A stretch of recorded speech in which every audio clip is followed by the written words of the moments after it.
Cue card, you describe a place in your country that you would suggest travelers visit. One place I would definitely recommend is Central Park, which is right in the heart of the city.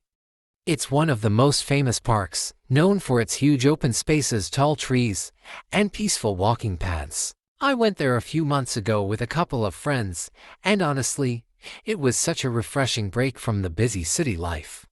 We spent the day walking along the trails, taking pictures near the lake, and even having a small picnic on the grass. One day, I remember, there was a street musician playing guitar near the fountain, and the whole place felt so lively and relaxing at the same time. The main reason I would suggest Central Park to visitors is that it offers the perfect balance of nature and city life. Travelers can enjoy jogging, cycling, or simply relaxing with a book while watching people pass by. In the end, it's not only about the greenery but also about the positive energy and calmness you feel there. That's why, in my opinion, it's a must-visit spot for anyone exploring the city. Part 3 Follow-up questions. Do you think taking photos is important while traveling? Honestly, I think it is, because photos capture memories that we might forget later. Even small details, like a street food stall or a sunset, can be remembered through a picture. In my opinion, photos make traveling more meaningful since we can share them with friends and look back years later. Can we really trust online travel journals or blogs? In my opinion, not always. Some blogs are very genuine, but others may exaggerate just to get more attention.